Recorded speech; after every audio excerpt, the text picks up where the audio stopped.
our country doesn't have the finest healthcare system in the world. It has the finest healthcare in the world. Part 2 of our interview with Dr. Paul Farmer, next on Wyoming Chronicle.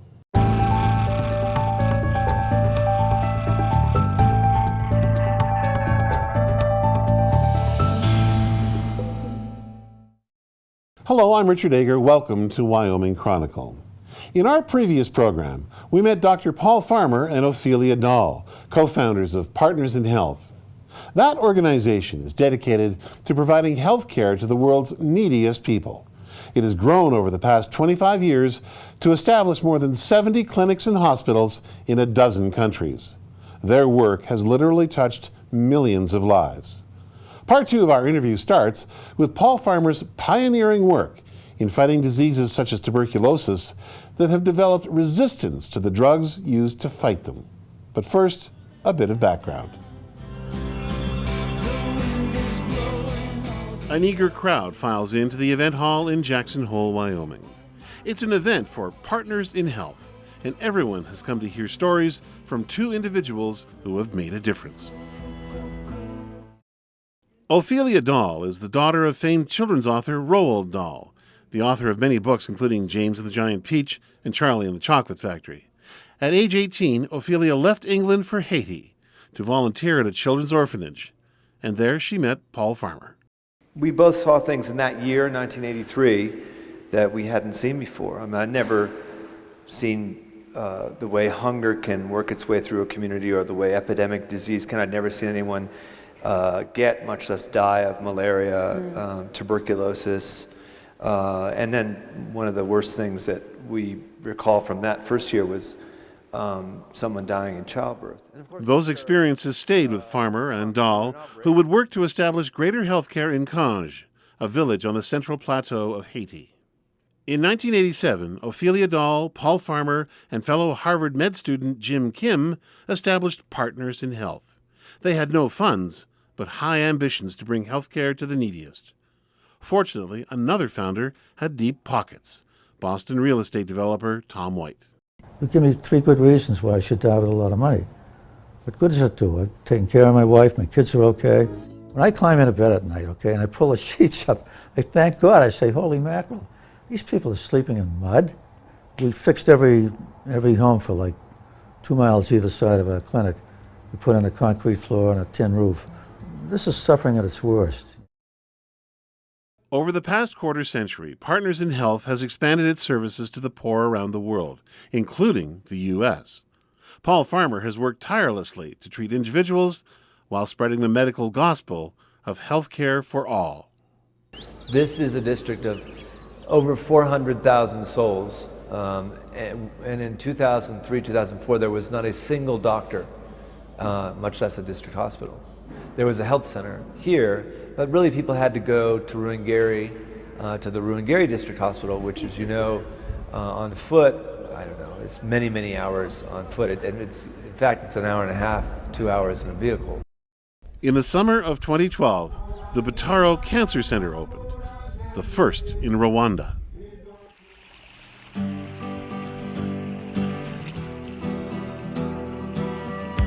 Partners in Health now provides medical care in a dozen countries to more than 2 million patients each year.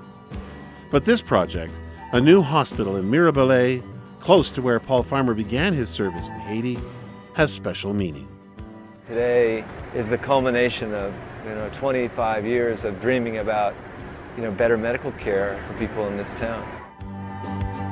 The ribbon cutting in November 2012 also featured fellow Partners in Health founder Jim Kim, now president of the World Bank. Old friends, still working towards their ultimate goal. There's another fight that it's not just extending treatment to the poor, but you've also been involved in a fight on the very nature of what works. Yeah. For example, in the slums of Peru, you ran into the problem of patients being totally resistant to all the known drugs. Describe that battle, if you would. Well, that was briefly, by the way. That was okay. Briefly, I get the Sorry, I'm just getting I'm just getting warmed up. Dr. Farmer. Okay, the brief version. I make fun of him because people ask him questions and he goes on for 15, 20 minutes. I said, just yes or no, and he says, I'm a professor. That's what my brothers and sisters used to call me, by the way, when I was At in the age of fifth, 4? little professor. Yes, well, I can understand.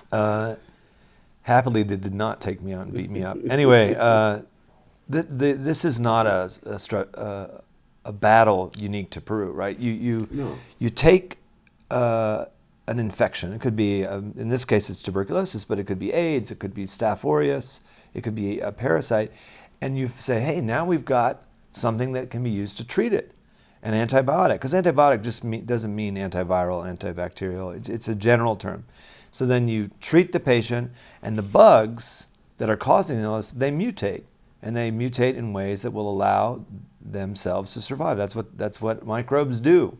So this problem was very familiar to any infectious disease doctor, and I was an infectious disease, was finishing my training in infectious disease when we saw this big outbreak of MDR-TB. And the real argument, Rich, it was not about how to do it. People said, well, they're resistant to every antibiotic. I said, no, they're not. There's several more. What are you talking about? We got 7 more drugs we can use.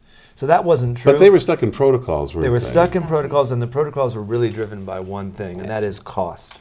And that's a fight that you've obviously had on a repeated basis. Cancer, AIDS, you name it. A general question to both of you. I'll start with you, Ophelia, because there are many who might say this all seems so overwhelming given the conditions that you work in, which probably would in turn create a sense of helplessness or hopelessness. How do you transform that perception in dealing with people who say that? Yeah, it hasn't been my experience at all. That's how I would say. There have been moments of great sadness and depression. I think that if you open yourselves up to the exquisite pain of others, there is no question that it does things to you.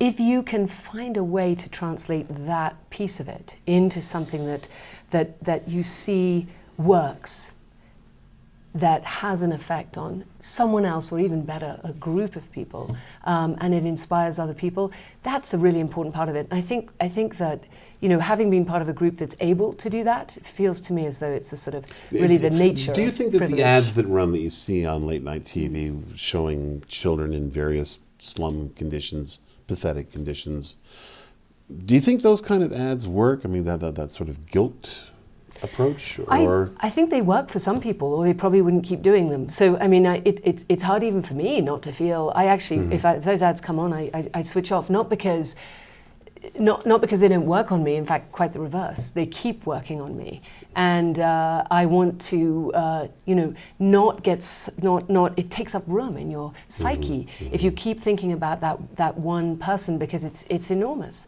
But looking behind us as we do, meaning at younger people who have come into this effort, that's the thing that keeps us going. I would say the most of all that these. Well, you've actually said, and this is a quote, you fight the long defeat. So it's almost as if the fight keeps going. So you're not out yet, but you still call it long defeat. Well, I wouldn't say I still call it. You can just say I called it. I called it one time in one conversation. Are you declaring victory now? Tracy Kidder, who reported that, taped it. Yeah, but Okay. there's something poetic about Yeah, that. it is very poetic, but I'm just saying it's also the long success. And it's not mine or hers. It's that when you take the resources that we have available now and apply them to the problems we're describing, we're talking about poverty and disease, and then ask the question, can we break the cycle of poverty and disease with investments? The answer is yes. So the long defeat isn't so much in the field, it's the struggle to find the resources, which after all are not a lot. So you feel you're past that kind of comment? No, I'm not past that comment. There will be days when I'll feel, this is a really long struggle and a long defeat. But as Ophelia just said, you look behind you and you see some of the most talented young people in the United States or Haiti or Rwanda committed to this cause for global health equity, if we're going to call it that. That's a success. And so I'm not retracting what I said. I'm just saying it's just one way of seeing the problem. Well, throw natural disaster into this because, of course, in 2010, Haiti got hit by an absolutely devastating earthquake. You have focused so much of your efforts there. How did that affect what you were doing there? Well, I think in many ways it augmented what we were doing there, and in many ways it posed enormous challenges. The The best part of it is because of the platform that our Haitian colleagues had built there, that we were able to act pretty quickly. And people, even though we think of ourselves as an accompaniment organization, an organization that's in it for the long, long haul, when we needed to turn on a dime there, we could be a crisis organization too. That's the bit that feels pretty good. Did it put enormous stresses and strains on our organization? Absolutely. Did we have to, switch and suddenly, as you say, you do what you need to do at that time. You don't say at that point, I'm sorry, we don't have a rehabilitative medicine clinic in what we do, so we'll stick to treating malaria. You say, how can we get better at making sure that people have access to limbs if they need them? Paul, there's an ethical question that I wanted to pose to you, because I'm sure it's one that has accompanied you through all of this. You actually wrote an article some years back entitled "The Major Infectious Diseases in the World to Treat or Not to Treat." And you said in it that the most important question facing modern medicine involves human rights. We're witnessing a growing outcome gap, whereby obviously in the richer countries you're more likely to get better and vice versa. When you're looking at would this amount of resource help this many people, or would it help many more with a lesser problem? I mean, how do you deal with that? Well, I deal with that ethical. I'm not dismissing that as an ethical problem. It is an ethical problem. But the view that we've adopted over 25 years ago is that Haiti, for example, and the United States are not part of two different worlds, first world, second world, third world. They're part of one world.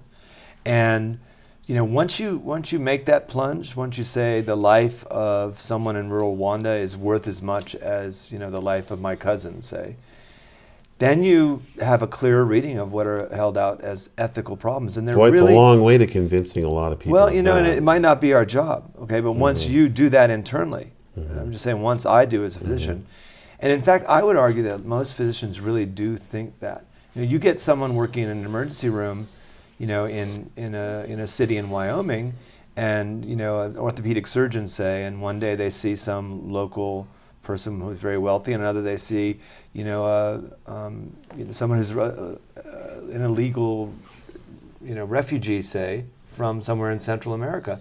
If that person has a broken femur, they're going to get the same treatment, or should. And the doctors will want that. Now, does that happen? No. But do the doctors say, I don't want to treat that person because they're less valuable in my eyes? Not very often in my experience. Well, I mean, I know you live in Rwanda, and I'm not sure the last time you actually resided for any length in the United States, but as you know, President Obama did manage to pass the Affordable Health Care Act. What's your take on that step in this country? Well, I think it goes to follow that if you believe that the right to health care is a powerful paradigm, that people ought not to die of an untreated illness because they're poor, that they should have a right to health care. Once you think that's powerful, I do, Ophelia does, a lot of the people who work with us do, then it goes to follow that you need to put in place systems, and the systems, safety net systems, and those systems would come from where? Well, to confer a right, the right to vote, the right to education. Usually it's the government. So, Ophelia, I mean, Partners in Health is based in Boston, so obviously you're a player here, you're established here. Do you see the organization taking, reaching its voice out to support universal health care in America? We believe in universal health care everywhere. So no borders. In a way, it's hard. To go back to Paul's point about whether or not you think lives are equal. So the work that we started doing actually here in the United States was very much based on the work that we were doing in Haiti. So we have a project in Boston, and in we Roxbury, work right? in Roxbury, exactly. Yeah. And that's being replicated in a couple of other places, and then we also work in the Navajo Nation. Now, some might think it's shocking that your organization has to set up here in the United States of America. I mean, some say that this country has the finest healthcare system in the world. It's repeated many times. Our country doesn't have the finest healthcare system in the world. It has the finest healthcare in the world. So if you have a tertiary care problem, a serious injury, need a heart transplant, have coronary artery disease, have a lot of malignancies, I would pick an American teaching hospital or tertiary care hospital over one from any other countries. But I mean, you're from Canada. Canada has a better healthcare system And a system just means, again, this overall I net. keep hearing not. Well, I'm just saying, you use the word system, and I'm taking that literally. Of course. And a lot of countries actually have better systems than we do, although they don't reach the pinnacles of American tertiary care medicine. So what Cuba? I know you've been to Cuba many times. Would you rate their system as superior? I'd say they have a good system, a good system in terms of reaching people and having a safety net. But a lot of their shortcomings are really, again, getting up to those Grand Teton-like peaks. If you have a complicated illness or procedure, and had the chance to get your care at any hospital in the world. Again, this is not, I'm talking about hospital care. It's even more striking in terms of primary care, community-based care. There you'll see the United States does not have a strong system. Thanks for the local reference, by the way. I would say the bar is low in the places in which we work. That's the difference. Yeah. So that it's the bar is low, the expectations are low, the standards are low. So Well, you've actually said, we all favor charity, but we set the bar low. yeah, exactly. And that bar low piece, raising that bar, that is something that's quite hard to do. And that means actually saying, and when I say low, that means, compared to health, health outcomes here, people are dying for want of penny pills, of, malaria. Here in America? treatment. No, in the countries In the in which country, we're working. okay. They wouldn't. Die of that here. And I think that's the difference. That is sort of, our being able to say, actually, can we set the bar even higher than that? Quite a bit higher than that. And it's funny, that's when the cost thing comes in, and that's when the questions around limitations come in much more than how much can And we do. have some time limitations here too, Okay, unfortunately. sorry. So I have a little bit more to cover up because actually, your fellow founder of Partners in Health, Jim Young Kim, who of course shared your views that real medicine involved social change. Well, he's now head of the World Bank. What are your expectations of your former partner? First of all, we know very high expectations. Very high expectations. What do you think he could do? Well, see, again, what he's doing now is looking at the bank as an insider, and he's going around to various places and saying, what are the bank's programs? He's reading voraciously. He's meeting with everyone, and I was there not too long ago, and I heard a number of times on various floors in that vast edifice, it's been years since a bank president has ever come down to visit us. So I think he is learning about this enormous machine that was designed to do good in the world. And I think if anybody's going to make it do good in the world, if there is that flexibility in that apparatus, it's going to be Jim. I have to ask you about, because there's another aspect. You have a love of language, and you sometimes create acronyms and WLs, white liberals. Ouch. Now you've said they're on your side, but and this is a quote, you say, they think all the world's problems can be solved without cost. We don't believe that. This is you. There's a lot to be said for sacrifice, remorse, even pity. It's what separates us from roaches. Well, you're actually going to be addressing a crowd of white liberals here in Jackson. What would you like to ask of them? Well, first of all, as I mentioned already. Well, that's I all right. mentioned I've already. heard your caveat, but No, I want to know what you're No, going to ask. I'm going to stick with your question, but I would say, Okay. you don't go to work in the Navajo Nation and visit as their guest, and not think, even if you keep it to yourself. Look at what's been done to the Native Americans, and still, especially in the 19th century and earlier. But there's the 20th century has been fraught with problems, and so I just think those sentiments that hey, there is a history to suffering, there's a traumatic history to suffering, that the remorse and not pity, but I mean sometimes pity. These are not inappropriate sentiments to a sound diagnosis of what happened. Now, since tonight, I'll be speaking to WLs. WLs, and I teach. I teach at Harvard Medical School and Harvard College, and a lot of the work that I do, teaching or speaking, is with people who I regard as fundamentally allies.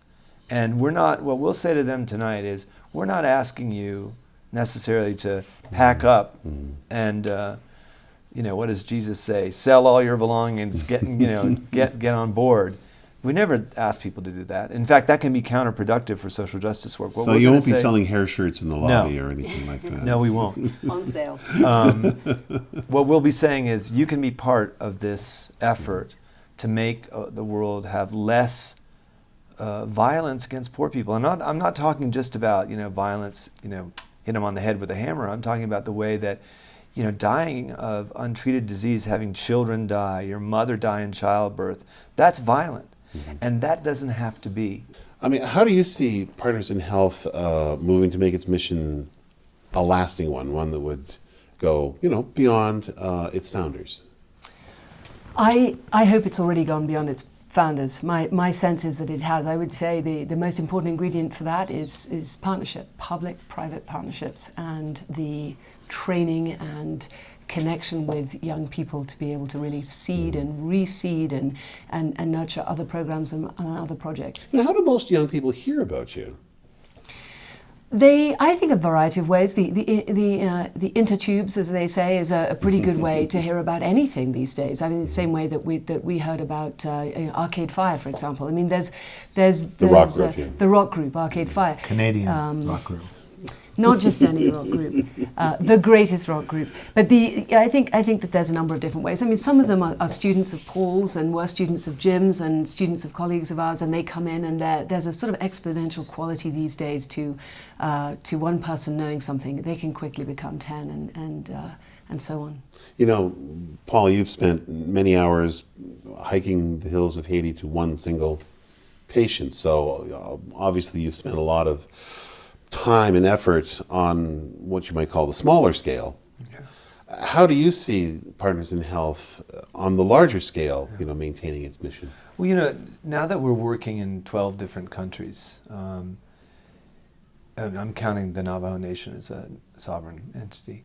I mean, cloning aside, right? Well, that's exactly. So I think a few years ago we faced this choice. Do we want to go from 12 to 24?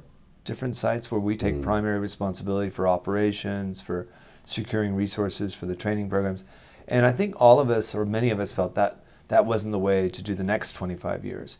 But again, to leverage the service projects we had with really strong training programs, as Ophelia just said, and to find out also, how are we doing on a certain, what is the quality of our cancer care, or how are our training programs in for nurse anesthetists going, et cetera, to really take a hard look at them and then spend the next few years improving the quality of the services that we're providing now. And when I say service, we now mean the training programs as part of the service, and we mean sharing this information with the broader world as part of the service. So I think that's how Partners in Health needs to be, not to use too much jargon, a learning organization and a teaching organization. And it can't just be, my students from Harvard. It's gotta and do be. you think it will be the same kind of atmosphere of that sort of morality mixed in with practicality?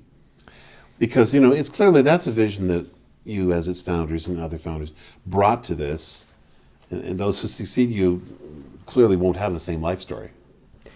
I think it's hard to untangle the two. I don't think it has to be heavy-handed. I don't think you have to say, are you moral enough to do this work? I think if you're interested in this kind of work, any piece of this work, my guess is it almost feels too contrived to try to piece it apart. Summing up, of course, not long ago, you opened, along with President Clinton, the first cancer care, I believe, facility in Rwanda. There's a spanking new hospital in Haiti that has teaching and very modern facility. Looking back to 25 years ago, did either of you ever think that it was going to happen and turn out like this? I hoped it would. I hoped it would. I think for me it's been a more of a sort of a gradual progression of vision, I think, in some way. And I think that saying that as an 18-year-old, being in the center of a slum in Port-au-Prince, had I imagined a hospital somewhere or a hospital in northern Rwanda? Probably not. But did I know it very young that this would blossom and grow and could do if we did a good enough job of bringing other people on board? Yeah.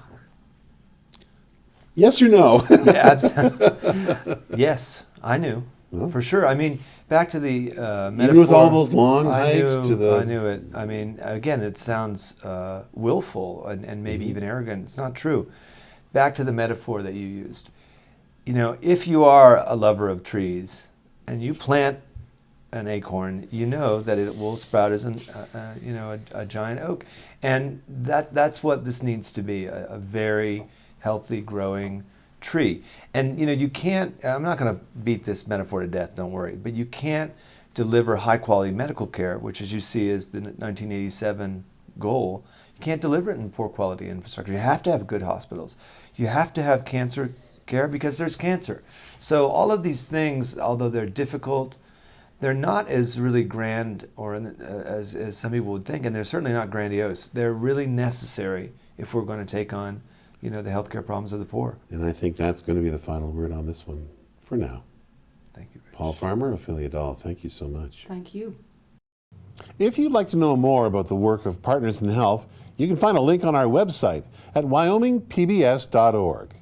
And we're going to close with music from the band Arcade Fire, which has raised nearly $1 million in support for Partners in Health and their outreach in Haiti.